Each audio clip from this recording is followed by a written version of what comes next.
You're checking out the Investor Shed podcast with Nick Beveridge and Jeremy Kitchen. They're on the path to financial freedom and they're taking their community with them. Stay tuned for the best free real estate investing advice on the internet.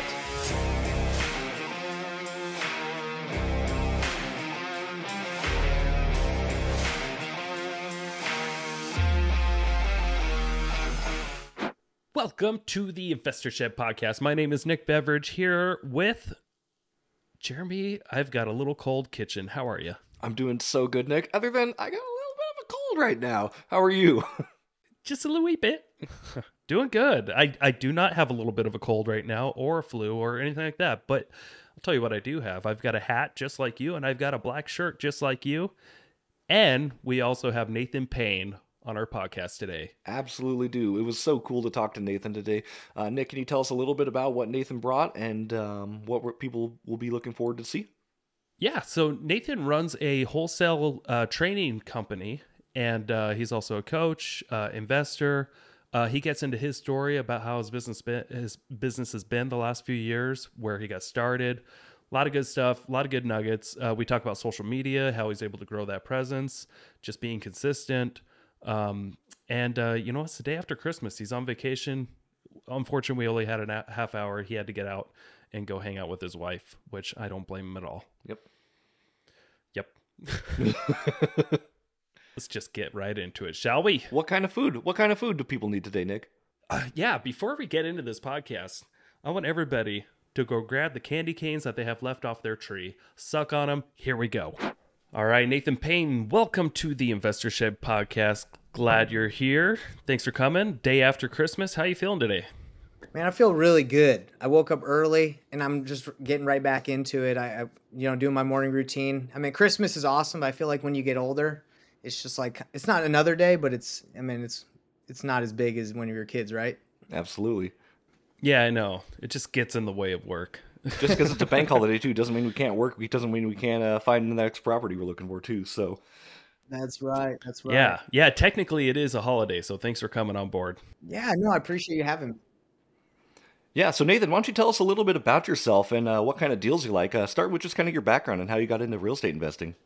Yeah. So I started real estate investing 4 years ago. I was, had no prior knowledge to real estate whatsoever. I was from a door-to-door sales background, but my roommate in college, he was doing lease options and seller financing. And so, through college, he was always like, hey man, come and do this. And I was like, nah, man, I'm doing door-to-door. I'm doing really well. I'm running a team. And, after college, I didn't really want to do door-to-door anymore because it was like, it's a transient lifestyle. You always have to be bouncing from place to place. Good money, but I didn't want to do it anymore. So I called him up. I said, hey, let's go right into real estate, man. Let's do it. And he was all about it. So he quit his job and I quit mine and we went right into it. Gotcha. What were you selling door to door? I was doing Dish Network, satellite TV. Gotcha. How long were you doing that? And was that like draining or taxing on your mental state? Yeah, it's pretty intense stuff. I would say like not a lot of people do it year round. They do it for like spurts of like 4 or 5 months in the summer or in the fall. So I went on a 2-year mission for my church where I was knocking doors and talking to people about Jesus. And then right after I got back from my mission when I was 21, I went to college. Then I started doing door-to-door sales from like 22 until I was like 26. So what is that, like 4 years, 5 years? Okay. Gotcha. So you already had some experience, like the process of like knocking on strangers' doors wasn't necessarily an issue for you like it is so many people. Yeah. You got some training. No, it wasn't. It was something that it came natural to me just to randomly talk to people about things that they probably didn't want to talk about. Yeah. Because I know I've done sales in the past before I got into real estate sales, and I know everything else, like, seems like other than real estate, you actually have to push on people. And real estate's like the only sales jobs that I've ever had where there's no pushiness needed at all. Yeah, I was actually surprised. I came into real estate because I was like, man, I'm a great salesman. I thought I was really good, and I was cocky too. which was probably prideful because I was good in the industry of door to door, and came into wholesaling and real estate, and I was like, man, this is completely different. So I had to like get John Martinez sales training. I had to get Franklin Covey sales training. I was just training like nonstop because I couldn't convince anyone to sell their house to me at a discount. I couldn't figure out why it wasn't working. I was like, man, what's going on? But then I found out it's not how it works in this industry. You don't convince people. Right. Training goes a long way for sure. Yeah. So most of that, what did that training kind of teach you is just how to go out there and find the right people to talk to? Yeah. How to find the right people, how to present options, how to, basically like not like find out if you're the right fit for them. Right. So I guess in essence to what you said, yes, that's correct. Find the right people. That's awesome. And I want to touch on your wholesaling a little bit, Nathan. So obviously you do run a successful wholesaling business. Can you tell us what that's like and how you grew that business to what it is today? Yeah, so the business actually changed since the market shift. I mean, as you guys know, you got to pivot your businesses with the way the market is. So at the beginning of the year, I had a successful wholesaling business. We were doing like 6 figures every month, and we had acquisition managers, dispositions, the whole thing, leads managers, VAs. And then the market shift happened, and our market tightened up in Utah pretty tight, and our VAs weren't getting we were using virtual assistants for acquisitions managers, and they weren't getting as many deals as they used to be getting, and not big enough spread. So we actually had to go really lean. And I had a business partner at the time, and I was like, hey man, like we're going really lean. There's really no reason for me and you to split everything 50-50. Like, you know how to do the business, I know how to do the business. Let's just separate. So we split. And now I just run my business with 3 virtual assistants and acquisition guy and commission. And it's a lean business, and the overhead's like super low. Right. Hey, so I'm always curious, like when you have a business partner in the wholesaling business, what kind of responsibilities does one partner have versus the other? That was kind of the problem. Like when we first started, we got basically, it was like emotional support in the very beginning. Like we both didn't really know what we were doing. So we were like, hey, let's do this together. And we both did the acquisitions. We both did pretty much deals, but together. Right. And then as we grew, it was like, well, shoot, what do we do? So, over the last couple of years that we were together, we were always switching roles, trying to find out which one would be better fit for one. Marketing, one guy would be in charge of sales and dispositions, and eventually it became apparent that I was like just better at sales. So I was over the sales team and doing acquisitions, and he was over just the management and marketing. And that's kind of how we did it until the end. We ended things. Right. Yeah, I've been in a lot of partnerships, and what I've discovered over time was that no partnership is ever going to be fair, and you just got to know that going in. But what most people don't know is like what responsibilities are the partners actually going to be in charge of? Are they going to be in charge of the same thing? Because then you got a problem there. And are the personality fits? Like, are they more of an integrator? Are they more of a visionary? There's so much that goes into a strategic partnership, and most people, I feel like they both have an interest in something. Hey, let's partner up and do it. And then they find out later, it's not necessarily a great fit because of their personalities or anything, but just it's a functionality flaw. Like who's actually in charge of what, and is that person good at it enough for it to be worth like a 50-50 split? It's kind of a tough thing to figure out long term. Yeah. When we first started, we didn't know anything about integrators, visionaries, any of those roles. So once we got deeper into this stuff and started becoming better at business, we were like, dang, dude, we're both visionaries. No one's really an integrator here. We both just we have great ideas and we want to make them happen. And we went to a mentorship with Jerry Norton, who's one of my mentors. And he was telling us, he's like, hey, you got to be careful in business partnerships that 1 + 1 doesn't equal 1, which that was the case for us when we first started. And then as we got deeper into it, we were better at, complementing each other. But most of the time, 1 + 1 = 1 in the beginning. That's definitely true, but not always. But for the most part, because most people don't have experience until they know what they know. Yeah, exactly. Tell me, if you don't mind, can we get into, you're obviously big on social media.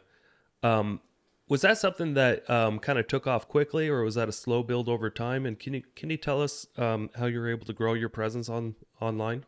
Yeah, so I had no aspirations or interest in social media, but I started doing a lot of JV deals just here and there. And I was talking to one of my another mentor of mine, Brandon Simmons. And he's like, "Hey man, you can do a lot of business through JVing and just helping others." And he had a business, a mastermind called the Go Giver in Arizona, and he met like a ton of people, done a lot of business with people out there. So he was like, "You should start a Facebook group and that you should do JV deals." And I was like, "Okay."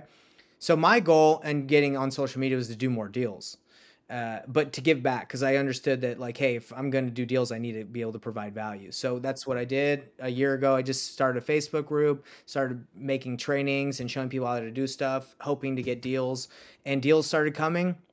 And then I had a desire. I was like, man, I spent so much money on coaching. I spent so much money trying to like learn this business, and I feel like it's a lot of the coaching out there is very expensive, and they don't give you the support you need. So I was like, I can give all the support. I have the time, and I can do it for a way better deal. So that's kind of how I got bigger on the social media. It was said, and it wasn't just sudden, and it's not even. I don't even feel like I'm that big. It's just a gradual. I've been posting on social media platforms every day for the last year because that's just what they tell you. Consistency is the key. So, yeah, that's kind of how it started. I wanted more deals, and I knew how to get bigger was to help out. Gotcha. Well, I mean, I know it doesn't sound huge, but like you've only been doing this a year, and I know on YouTube you already have 10,000 subscribers. How are you able to make that work like in just a year? I'll be straight with you guys. So I had, before I got 10,000, I had like 700 subscribers. And I met with this company that was like, hey, you're never going to organically grow your Instagram or your YouTube viewers unless like you have help. So I was like, oh, okay, well, let's do it then. Like, how can you do it? So like we have real people that will subscribe to you. So I was like, okay, let's try it. And then I found out that the real people were real people, but they were just like paid people in India and all that stuff. So a lot of my subscribers, I'd say a majority of them are real, but they're not like legit. And I thought that'd be fine because I was like, okay, let's get some viewers on here. Let's get some, I guess, the credibility, you could say fake credibility, and people will start subscribing, which it did work. But also once I got monetized, it crushed my analytics because half of the fake people like are in India or whatever. So now Yeah, it's they're like, not watching your stuff. they're not watching the stuff, and if they do, it's showing YouTube showing the stuff to the wrong audience. So if I would have done it again, I probably wouldn't have done it like that. And Jerry Norton actually was like, dude, don't. After I did it, he's like, what are you doing? Don't do that. I was like, I didn't think about it. So yeah, just to shoot you guys straight. Yeah. It's very interesting, obviously, because I'm kind of new in the social media game. I've been trying to go on Instagram and TikTok a little bit more than YouTube, but I do see that YouTube is a big place for people to be, obviously, especially with YouTube Shorts and everything right now. It's a great place to have content for sure. So Huge lead gen, right? It's like Jerry Norton told me keep talking about him, but this is what I guess this is the topic we're on. It's just a giant funnel, right? Like what YouTube and social media is, it's a funnel that pushes people to a specific platform that you want, whether you want them to bring deals, whether you want to coach them. That's what it is. And growing organically now, it's very difficult because of the paid ads that back in the day you could organically grow a lot on Instagram, but it's like they're not going to push you. They're going to push people who are going to pay, and that's why they have paid ads. So it's difficult to grow organically now, unfortunately. Yeah. Yeah, I hear you. Like I've got a YouTube channel that I've been running for 12 years since I got into real estate. And I've only been really, since Jeremy came on board, really kind of more purposeful about putting good content on there for maybe the last 4 years now. yeah, something like that. And I've grown to 181 subscribers. Getting it. It's pathetic, but if you look at the analytics, like a lot of people are watching. It's just it just boggles my mind. Like, how do people get like 500,000 subscribers in just a couple of years? And like, are they legit? How much media do they have to be pumping out? And are they on everything out like TikTok and Instagram and all that stuff? And how do they even manage their own business and try to grow that social media? Yeah, and for me, what I do for my content is most of it is lives that are like I'm actually working, and I just cut it up into content with my video editor. But just to kind of give you an idea on how to grow your YouTube channel, I hired a YouTube coach that grew Chris Crone's channel and Noah Randall and a bunch of other big people that have like 500, 700,000 subscribers. And he's got a specific strategy that he's taught me that I'm implementing on my YouTube channel. You can see that's actually working very good. It's getting me on searches. It's getting me on the browse channel, which is essentially how you grow. You have people search the topic that you make, right? So if when I started my YouTube channel, I was making videos that I thought people would be interested in, like, hey, watch me call a seller, right?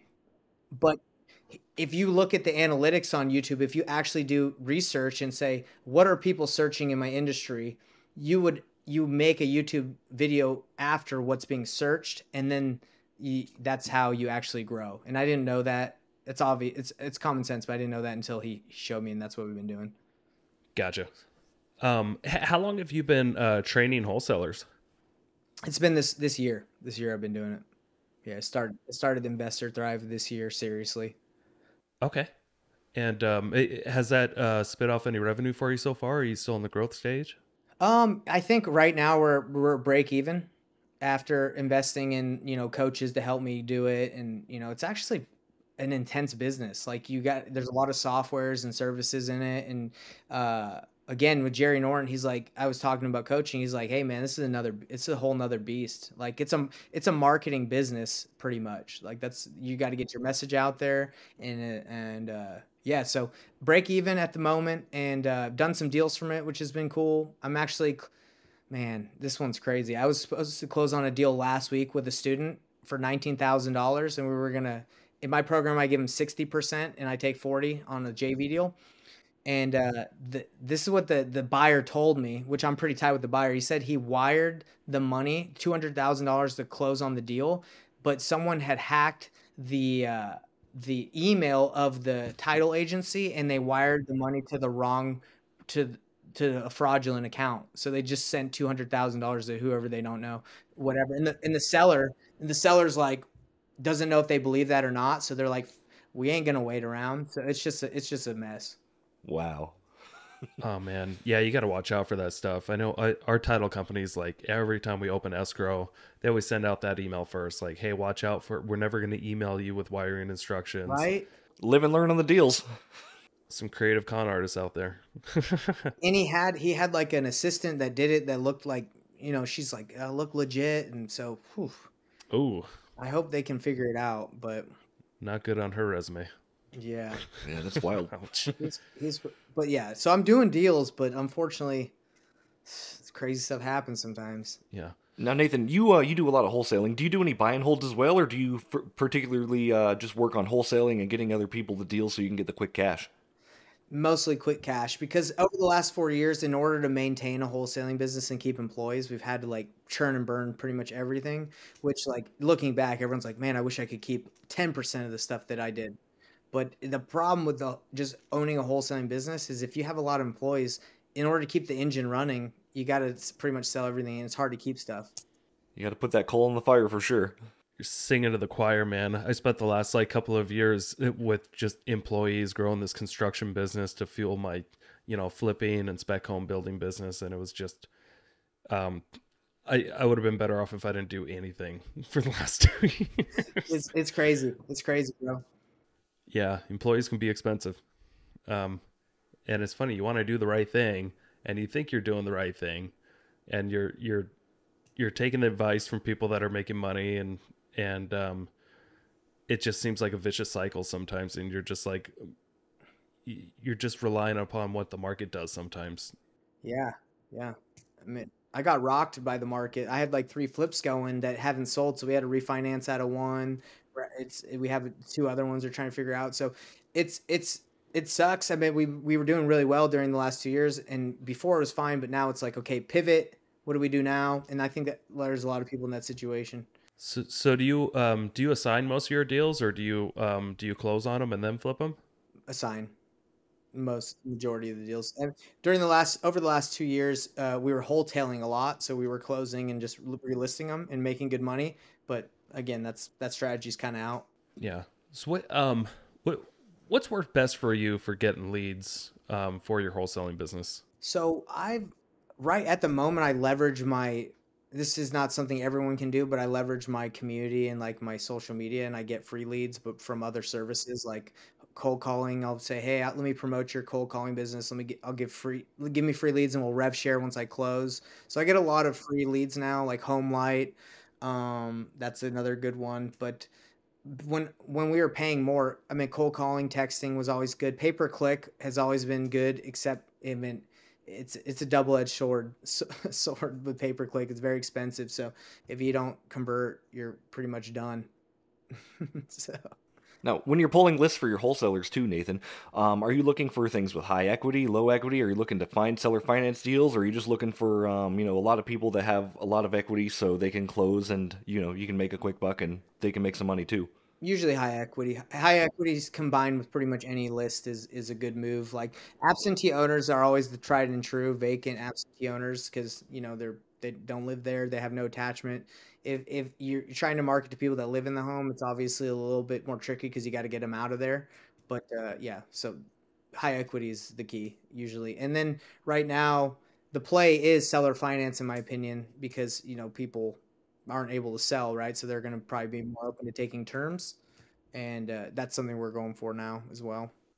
Yeah, seller finance, subject to. Do you ever jump on to subject to opportunities or anything like that? Yeah, I've done a couple, and that's actually one where in oh gosh, it's one we have right now that hasn't sold that we have on subject to that we pretty much like told the seller like, hey, we'll flip this with you. We'll take care of the payments and we'll finance you, fix up the place. He agreed, and then he didn't fix up the place. So, and the house is now worth less. Oh, you're gonna have the seller fix up the place? Yeah, yeah, he's a contractor. So he was a contractor, and he's like, dude, I know this house is worth way more. I just need the money to fix it up. And we're like, okay, fine. We'll take over the payments. You fix it up, get out of there, and we'll sell it. But he didn't fix it up. He didn't get out of there, and now we're like, the house is worth less than obviously. Well, at the beginning of the year, it would have been fine, right? It is because it was like worth 580. Now the house is I think we bought it for around like 520, and it needed a little bit of work, but now it's like worth like 500, especially because he didn't fix it. Uh, so Do you have a good idea like how much more money is needed to fix it, what it could rent for, and could you keep it long term as a hold if you boot them out? uh, so the problem is that the balloon payment that we agreed to him on was short. It was very short because we're like, hey, if you fix this up in 2 months, and then we only needed about 3 months to sell it. So we're pretty much like up at that balloon payment, and where it's like, hey, we need to pay him out, right? Oh, okay. Even though he voided his agreement? Yeah, and so that's now it's like a legal thing. It's like, okay, is the contract void because he took our money, didn't fix it up, and didn't move? Like, do we have to perform on our balloon payment? And now there's no equity there. Yeah. And the thing is, it's interesting because he owes like 200,000 on the house. So there's quite a bit of equity on his end, but with us, there's really no equity. And the payment on the property is like super low. It's like $1,000 and it rents for like 2,500 over there. So we could boot him out and just, evict him and let's go to battle for a year or two and then just rent the property out. But I don't know. This has been a weird one where I didn't want to like kick him out, and even though I feel like he deserves it, it's just it's a weird feeling because it's like I could kick you out, but I don't know. It's a weird. I haven't made a move on it, kicking him. Is Utah, is it a judicial foreclosure state, Nate? Is that where you have to wait like 90 days and everything? Judicial foreclosure is where you have to go through the court systems actually if you're going to be evicting somebody. You know what you do, but I heard something like this is a different situation since this isn't bank owned. It would be him foreclosing on me, which he's not a bank. So I'm not sure what the process would be. We're trying to figure out what to do because I really just want my money back. I put in closing costs, and I gave him 20K down to put towards repairs, but he didn't spend it on the repairs. Obviously, he just pocketed it. So if I can just have my 24K back, I'd be great. And I got that from a loan from someone. So it's potential that potentially that person could foreclose on me and get their money back. So that's probably what we're gonna do. It's all going to run downhill, right? Like somebody's got to get paid. Yeah, because I think he's going to try and foreclose on me and be like, oh, you didn't fulfill your agreement. And I think if we went to court and said, hey, this guy didn't follow his end. The contract, unfortunately, I'm not an attorney, so it's not very clear. Like most contracts aren't, like if you have to go to court, like, hey, Right. Yeah, yeah. There's ambiguity for sure. exactly. We put a scope of work in everything, but our contract also says that it's like buy as is. So they could be like, well, no, you said you'd buy it as is, so why is there a scope of work? Anyway, I think we'll probably get foreclosed on, get my money back, and I don't know, guys. It's crazy. I don't even know how I got talking about this, but Hey, it's interesting hearing about this story, right? And you also got to be so careful about this kind of stuff too, because he is like, it sounds like it's his primary occupant or his primary. it is, yeah. Yeah. So, I mean, there's potentially Dodd-Frank that you have to deal with too. You could be in violation of the Dodd-Frank Act giving a loan on somebody's personal residence if it's looked at as a loan. Are you talking about I could call Dodd-Frank or enact them, talk about that on his end or my end? No, I mean, I think that puts you in a bad spot because you're not a licensed lender. I think the Dodd-Frank, as far as I know, it's if you have the property, you own it, and you sell it to someone on subject to, and they can't qualify, then you're in trouble. But I didn't sell. He sold it to me, right? So I'm the buyer. So do you own the property? I do own the property, yeah. Oh, okay. Yeah, it might be a little different. It's still worth talking to an attorney. Yep. Yeah, I think the problem is with the Dodd-Frank Act, whatever you call it, you can potentially be in trouble if you didn't purchase the home in an LLC. If it's like if you bought in my own name, but I bought in my company's name, so I think like, yeah, there's weird stuff. I got to talk to an attorney about it. So I think the only reason I brought that up, I wasn't sure if it was in his name still or your name still. It's in my name now. It's in the LLC's name. So I don't think that would apply then. I wish it would though, because then I could say, hey, this guy sold it to me and didn't even see if I could qualify. Right. Yeah. We didn't go through anything, right? And this kind of goes to show like real estate isn't just always like sunshine and rainbows as most people think. I mean, a lot of people can see real estate investing from the outside in, think like, oh, this is just the easiest thing in the world. It's not always easy. You got to make hard decisions sometimes. And that's what I try to convey, like on all my content, is like complete transparency. Like, hey guys, like having a wholesaling business, in my opinion, is not like the end all be all goal. That's not my goal. I don't think that should be anyone's goal, unless you guys love doing that. But I think the goal is to create like get assets, create passive income, and grow your business. But I tell people like, hey, if you being a wholesaler, it's active income. You have to work. As soon as you stop working, you stop getting deals. So it's not as luxurious as I think people think it is. You get big checks and you can make good money, but I don't think it should be portrayed as like, oh yeah, this is easy, because it's a grind. Yeah. Yeah, I've always believed that wholesaling was an advanced strategy. and it should be kind of like a last resort too, not a first resort. Just because I think the real money's made in holding. And I've seen a lot of people over the years get into wholesaling as kind of their launching pad, and then they eventually get into buying rental properties. And that's kind of always that's they make the active income so that they can reinvest into something that's more stable and will build wealth over time. I mean, there's a reason why they say the rich flip, but the wealthy hold. Yeah. Yeah. I agree with you 100%. Like, I think if you get into this just to wholesale and that's all you're going to do, well, you're going to be busy. Yeah. Then you just bought yourself a high risk job. Yeah, that's right. That's exactly right. So Nathan, you did talk about this isn't your plan forever, obviously. What is your plan going forward? So do you have a 5-year plan for where you want to be in the next 5 years? So I'm really passionate about what I'm doing at Investor Thrive. Like, I'm building a community that's like a really affordable program for people to get in and get started. And I believe that my program, like within the next 5 years, will be like one of the biggest coaching communities out there, just because I provide everything a wholesaler needs. I provide like a buyer's list nationwide, wherever state they're in, a buyer's list, leads. I give them all the contracts, like everything they need, daily coaching calls. I bring in experts from other industries to teach, so I don't have to just be the only one they're listening from. I want to bring in commercial. I have a bunch of people coming in teaching about things that they're experts on. So like my goal is to create like a community that supports new people and maybe people that are trying to get consistent. I think that that's something I want to do long term, because I remember getting started. I was really frustrated after dropping $5, 10, $20,000 on coaching and not feeling like I got what I needed necessarily, or the support I wanted. So I was like, dude, I can make that for people. I totally think that's awesome. So right now, if somebody wanted to join your program, do they have to be in Utah or could they be anywhere in the U.S.? It's all virtual. We do meet once a month in Utah for like a free mastermind meetup, so anyone can come to that. But if you go to investorthrive.com, you sign up. My program's month to month as well, so you can check it out. If you don't like it, I give a 30-day money back guarantee. So if you join and you're like, hey, this month sucked and this stuff is trash, then be like, all right, great, here's your money, bro. I don't need it. So that's like something where people can go and check it out. Gotcha. Okay. Well, if somebody did want to just jump on board, what can they expect to pay, and how long do you think they should stay in the program?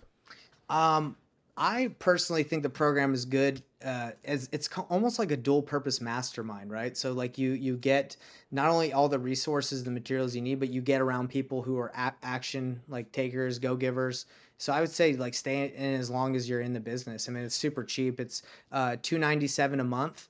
And yeah, month to month, you get people who are doing deals all over the country, so you can leverage other wholesalers. I've done multiple deals. I give away leads that came from my wholesaling business. So I have about 180,000 leads that I give away every month. I give about 10,000 a month away. And I say, hey, look, these leads are already skip trace, and 1,000 of the 10,000 I give away have been talked to. They just need to be followed up with. And I give those out. There's people doing deals from those. I'm still doing deals from them. And yeah, so they can expect to pretty much get everything they need. And the leads alone probably cost me like $1,000 to $1,500. Oh, easy From just those leads. So if you join, you get leads. By buyer's list, I spent $50,000 on buying it and building it. I networked with Nick Perry and a bunch of other nationwide wholesalers, and I give that list out one state to people that join. So if you want to have your buyer's list grow, well, you get it as long as you're in the program. I love it. That's good stuff, man. Cool. So you're telling me you don't have to, if you want to be a new investor, go spend 40 grand on a seminar that's up after 2 weekends, and then you just kind of I don't know how people do that. Dude, they do it all the time. I can't believe it. Like, first of all, like, no offense to anybody that runs those 40K seminars, but like, how do you sleep good? Like, half the people that pay for that are going to not be able to do it. No, yeah. Oh, they stuff their mattresses with cash, and it just feels better. Dude, I mean, I talk to people all the time that want to join the program, and I talked to this lady who works for like Kellogg's cereal or something, and she joined a $20,000 Fortune Builders with a full-time job, and it's like been a year, and she's like, look, I'm just working overtime to pay that off. I'm like, and she thinks I don't know how it was pitched to her, but maybe it was easy. I'm like, oh no. Well, I've been to a lot of these seminars. I haven't signed up for a real expensive one yet, but it's a great place to go meet and network with, seasoned or new investors. So that's why I always go. But they're like Fortune Builders, they'll come to your town with a free seminar. You show up, and then they convince you to spend just $200, and it will give you a full weekend of how to flip a house. And you can bring a spouse or whoever, bring an extra person. So it's like $100 person. And then they spend the whole weekend not really brainwashing you, but like really doing a good job of doing this perfectly orchestrated dance to convince you. They nurture you. If you do not invest in this scholarship, that could range from 20 to 60 grand, there's different packages you can get, then you're just not going anywhere in life. Yeah, that's crazy. And every time I go, I'm just like, shoot, I should sign up for this, even though I know how to flip a house. Like I know how to build, be connected to a community, and I've got the resources. But it's an amazing, it's like a timeshare meeting type of thing, only it lasts a whole weekend.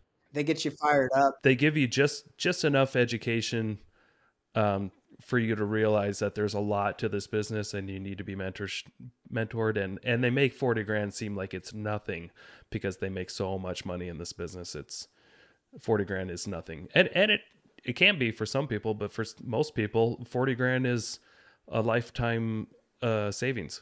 I know. Yeah. Yeah, it's kind of crazy, but that's kind of another reason why I started what I did is because I'm like, yeah, I know how much you can make it coaching, but like, it doesn't need to be 40K. Doesn't. But if you're serving enough people, you can easily make 40 grand a month. Right. Right. Yeah.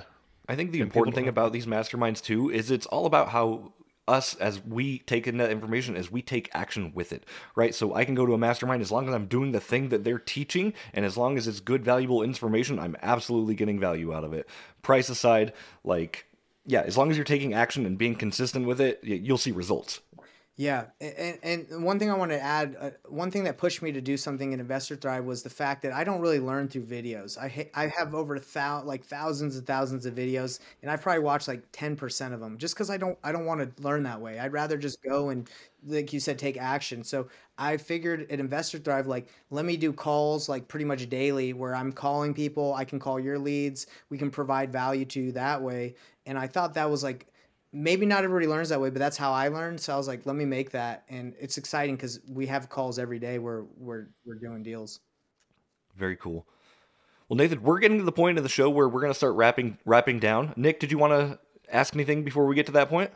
I wanted to say the same thing. I know Nathan's got to go here soon, so let's wrap it up. Yeah, we definitely appreciate your time and for coming on today. But we do a couple wind down questions we're just going to run through with you. So the first one is, if you had an investing or business book that you recommend every single person read, what would that be? I'd really like Think and Grow Rich. That's helped me a ton with my mindset. I love it. It's good stuff.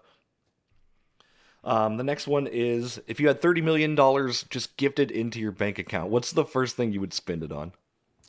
Oh man, that's such a good question. I have everything I need now. Maybe a cabin in Canada. That's where I'm at right now. I'm in Canada with my wife, and we've always wanted like a little cabin to like hang out at when we come visit. That's so cool. I love it. What advice would you give to newer real estate investors looking for their first or maybe even their second deal? What I teach and what I recommend for everyone is find your buyers first. Do not just start marketing and trying to find a deal because you most likely don't know what a deal is. So go find a buyer and then find out what their criteria is and go find them a deal. Awesome. And then last question for you, Nathan. How do you define success? Being able to sleep at night, being able to sleep, have a good night's sleep, kind of like we've talked about this episode. Like if you wake up every day excited for what you're about to do, like that's success. And I wake up every day, I'm pumped to grow the business, do what I'm doing. It's good stuff, man. That's probably the best answer I've heard. Appreciate it. And then, so real quick though, where can people find you and find out more about your information or find out more about your mastermind you teach? InvestorThrive.com is where people can go and check it out, sign up, learn more. YouTube, I do. If you want to see if you vibe with me or if you like what I have to say, go to YouTube. I pretty much record everything I do when it comes to the business. So if you watch it and you're like, I don't like this guy, you probably won't like me. So YouTube and InvestorThrive.com. I love it. Good stuff. Well, Nathan, thank you so much for coming on today. We definitely appreciate it. We're going to put all your information in the show notes too when this comes out so everybody can click and find you and hopefully maybe get you some new people in your funnel. Let's do it. And hey, you guys also got to hop on my podcast. I don't know if you've already signed up for... Oh, you did sign up for a time. Perfect. Yes, I did. Not Jeremy yet. Okay, good. Well, there you go. You both. I love it. All right. Thank you, Nathan. Thanks for being here. I appreciate it. And I just know, I know your business is going to take off because obviously you're a man that's consistently doing things every day. So just keep it up, stay consistent, and you'll get there. Hey man, I appreciate it. And I appreciate you guys. And if there's anything I can do to help you guys out too, you let me know. All right. Awesome. Appreciate it, man. Thank you. All right. Have a nice day. Thank you so much for checking out the Investor Shed podcast. If you enjoyed your time, make sure to leave a 5-star rating and review on Apple Podcasts and Spotify. Follow along on YouTube, TikTok, and Instagram at The Investor Shed for shorts and promos about each episode. Do you want to be a guest or know someone who has great real estate investing advice and stories? Reach out to us at theinvestorshed@gmail.com.